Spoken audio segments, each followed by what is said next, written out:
한적한 시골 마을에 작은 초등학교가 있었다. 이 학교는 학생 수가 매우 적었고 주변은 산으로 둘러싸여 있어 외부와 고립된 느낌이 강했다. 여름방학이 다가오자 학교에서는 학생들을 위한 특별한 캠프를 준비했다. 그 캠프는 이름하여 밤에 떠나는 숲속 탐험이었다. 학생들과 학부모들은 흥미를 느꼈고 대부분 참여하기로 결정했다. 캠프의 첫날 밤, 아이들은 선생님들과 함께 숲으로 들어갔다. 달빛은 흐리고 어둠은 깊었지만 아이들은 친구들과 함께라서 두려움 없이 탐험을 즐겼다. 숲속 여기저기서 부엉이의 울음소리가 들리고 바람에 나무들이 우는 소리가 들렸다.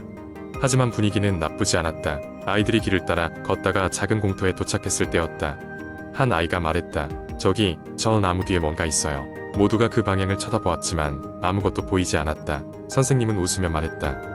아마 나뭇가지가 움직인 거겠지. 자, 다들 모여서 이야기를 시작할까요? 모닥불이 피워지고 선생님은 공포 이야기를 시작했다. 이야기가 점점 무르익을 무렵 갑자기 바람이 세게 불어 모닥불이 꺼졌다. 순간 주변이 암흑으로 변하며 오싹한 침묵이 감돌았다.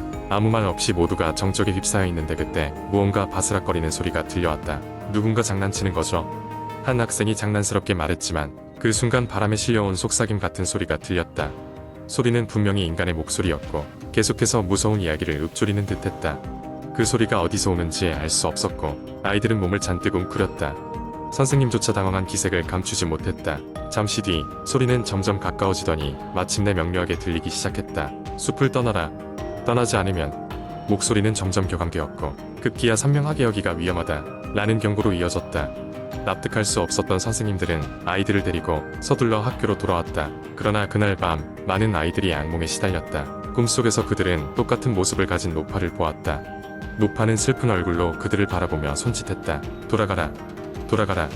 라는 말을 반복하는 그녀의 모습에 많은 학생들이 공포에 질려 잠에서 깨곤 했다. 다음날 선생님들은 아이들을 다독이며 전날 밤의 일을 위로했다. 그러면서도 계속해서 그 목소리가 신경 쓰였고 그 원인을 밝혀내기로 했다. 그들은 숲에서 오랫동안 살아온 한 노인을 찾아가 그의 이야기를 전했다. 노인은 놀란 듯한 표정으로 말했다. 그 소리를 들었단 말인가? 그건 아마도 이 지역에 전해 내려오는 전설일 것이네. 전설에 따르면 아주 오래전 그 지역에는 상처받은 원혼이 떠돌고 있었다고 한다. 그 영혼은 다른 사람들에게 위험을 경고하는 일을 반복했고 그 메시지를 무시한 이들에게 끔찍한 일이 벌어지곤 했다는 이야기다. 선생님들은 고민 끝에 오래 남은 일정을 취소하고 학생들이 다른 지역에서 캠프를 즐길 수 있도록 준비했다. 이 일은 조용히 마무리되었고 학교는 예년과 다름없이 운영되었다고 한다. 하지만 아이들과 선생님들은 아직도 가끔 그 밤의 기이한 경험을 떠올리곤 한다. 그 목소리의 정체가 무엇이었는지는 여전히 미스터리로 남아있다. 이 이야기는 마을 주민들 사이에 전해져 내려오며 가끔씩 화제거리가 되었고 지금도 그 숲에 들어가는 이들은 단단히 주의를 기울이곤 한다고 한다. 두 번째 이야기 정갈하고 조용한 밤, 나는 일찍 잠자리에 들었다. 평소와 같았던 하루였기에 특별히 걱정거리는 없었다. 눈을 감고 있는데 갑자기 이상한 소리가 들려왔다. 처음에는 환청인가 싶었다. 하지만 소리는 점점 더 명확해졌고 무언가가 내 방을 서성이는 듯한 느낌을 받았다. 처음에는 고양이가 돌아다니는 소리일 거라 생각했다. 우리 집 고양이는 종종 밤에 돌아다니며 소리를 내곤 했다. 하지만 문제는 고양이가 며칠 전 이웃집에서 머물고 있다는 점이었다. 불현듯 소름이 돋았다. 나는 숨을 삼키며 조심스레 눈을 떴다. 달빛이 어슴푸레한 방 안에는 아무도 없었다. 허공에서 흔들리는 커튼만이 나의 불안을 부추겼다. 바람이겠지. 나는 스스로를 안심시켰다. 하지만 그 순간 문득 내 방의 문이 서서히 열렸다. 나무가 삐걱이는 소리가 침묵을 가르며 울려 퍼졌다. 나는 침대에서 조심스럽게 일어나 문 쪽으로 향했다. 혹시 가족이 일어났나 싶어 밖을 내다봤지만 복도에는 아무도 없었다. 온 집안이 정적에 휩싸여 있었다. 나는 재빨리 문을 닫고 잠그며 다시 침대로 몸을 던졌다. 그때부터 심장이 미친 듯이 뛰기 시작했다. 다시 잠을 청해보려 했지만 누군가 나를 바라보고 있다는 묘한 기분이 들었다. 이불을 뒤집어 쓴 채 진정되기만을 기다렸다. 그런데 이번엔 분명 내 귓가에 누군가 속삭이는 소리가 들렸다. 거기 있니? 나는 꿈이라도 꾸고 있는 것처럼 얼어붙었다. 확실히 환청이 아니었다. 나는 소리의 출처를 찾으려 눈을 돌렸다. 그때 내 방 한구석에서 갑자기 형체를 확인할 수 없는 흐릿한 실루엣이 보였다. 마치 안개처럼 형체가 없었다. 나는 숨을 죽이며 그 실루엣을 응시했다. 그 실루엣은 마치 누군가의 형체 같았다. 소스라치게 놀라 방을 빠져나와 불을 켜기 위해 스위치로 달려갔다. 불이 켜지는 순간 아무것도 보이지 않았다. 모든 것이 원래 상태로 돌아와 있었다. 나는 그저 현관문에 무작정 나가 사방을 둘러봤지만 그 누구의 흔적도 찾을 수 없었다. 그 일이 있고 난 후 계속해서 방 안에서 이상한 기운을 느끼게 되었다. 마치 누군가 나를 지켜보고 있는 듯한 느낌이었다. 나는 그 방에서 자는 것을 피하기 시작했고 아무리 생각해도 그 밤에 있었던 일을 잊을 수가 없었다. 몇 주 후 결국 나는 집을 떠나기로 결심했다. 고속도로를 달리며 출발한 지 얼마나 되었을까. 사이드미러 속에서 한 번 본 적 있는 흐릿한 실루엣이 다시 나타났다. 그것은 마치 이전의 기억을 되살리듯 나를 바라보고 있었다. 지금도 나는 가끔 그 실루엣을 꿈에서 본다. 그것이 무엇이었는지, 왜 나에게 나타났는지 알 수 없지만 나를 영원히 따라다니는 존재가 되었다. 아마 그때 그 방에서 무언가를 건드리고 말았는지도 모른다. 그 실루엣은 계속해서 나와 함께라는 사실을 나에게 상기시키고 있다. 세 번째 이야기. 서울의 한 오래된 아파트 단지. 이곳은 1980년대 초에 지어져 인근 주민들 사이에서 유령의 도시라는 별명을 가진 곳이었다. 그 이유는 이 아파트에서 벌어진 연쇄 실종 사건 때문이었다. 짙어지는 어둠이 이곳에 내려앉으면 사람들은 집 밖을 나가지 않았고 이곳의 실종 사건은 몇 년째 미해결로 남아있었다. 주인공 수지는 서울의 새로운 직장에 취직하게 되어 이 아파트 단지에 살게 되었다. 그녀는 이곳이 저렴한 임대료를 제외하면 이상한 소문이 도는 곳이라는 것을 몰랐다. 이삿날 그녀는 밝은 미소로 이웃들에게 인사했지만 모두들 어딘가 어색한 표정으로 그녀를 피했다. 이사를 마치고 첫 밤 수지는 늦은 시간까지 짐을 정리하고 있었다. 그때 아파트 복도에서 뭔가 휙 지나가는 소리를 들었다. 호기심이 발동한 그녀는 문을 열어 고개를 내밀었지만 아무것도 볼 수 없었다. 바람이겠지라고 생각하며 문을 닫은 순간 바로 뒤에서 들려오는 속삭임. 돌아가. 수지는 깜짝 놀라 뒤를 돌아봤지만 방 안에는 아무도 없었다. 그녀는 피곤해서 헛소리를 들었다고 생각하고 대수롭지 않게 넘겼다. 그러나 그 다음 날부터 이상한 일들이 지속되었다. 밤마다 그녀의 발치에서 들리는 사람의 발소리, 욕실 거울에 희미하게 찍힌 손자국, 정체불명의 그림자가 방문 구석에 서서히 움직이는 장면들. 며칠 후 수지는 용기를 내어 같은 층의 유일한 주민인 할머니를 찾아갔다. 할머니는 그녀를 조용히 집 안으로 들였다. 무턱대고 이곳에 온 게 아니라고는 믿고 싶지만 어쩔 수 없군. 이곳은 저주받았어. 할머니는 떨리는 손으로 자신의 이야기를 시작했다. 20년 전 이 아파트의 건물주는 지하에 비밀스러운 공간을 만들었다. 그는 욕심 많고 잔인한 사람이었으며 그곳에서 무언가 끔찍한 의식을 거행하려 했다고 했다. 할머니는 밤마다 그 공간에서 기이한 소리와 함께 이상한 빛이 새어나오는 것을 보았다고 했다. 얼마 지나지 않아 그 건물주는 갑작스럽게 사라졌고 그와 동시에 실종 사건이 시작되었다. 몇몇 사람들은 그가 지하실에 자신과 함께 무엇인가를 가뒀다고 믿었고 아파트를 떠나는 것만이 유일한 탈출구라고 했다. 수지는 이상함을 느끼고 직접 지하로 탐험해보기로 했다. 확실한 해결이 없이는 이 아파트에서의 평온은 없을 것이라는 생각 때문이었다. 그녀는 저녁 늦은 시각에 손전등을 들고 지하로 내려갔다.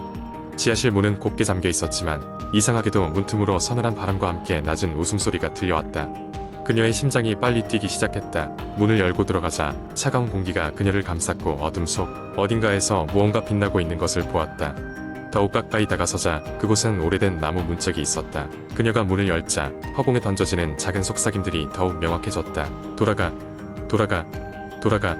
수지는 놀라 손전등을 떨어뜨렸고 공포에 질린 채로 뒷걸음질 쳤다. 그 순간 그녀의 팔이 무언가에 붙잡히는 느낌이 들었다. 손전등이 바닥을 구르며 얼굴을 밝히자 그녀는 건물주로 보이는 남자의 창백한 얼굴과 눈이 마주쳤다. 수지는 그대로 기절했고 깨어났을 땐 할머니의 집안에 있었다. 할머니는 걱정스러운 표정으로 그녀를 바라보고 있었다. 아직 늦지 않았어. 여길 떠나. 수지는 할머니의 조언을 따르기로 결정했다. 그날 바로 이사를 마무리 짓고 그 아파트를 떠났다.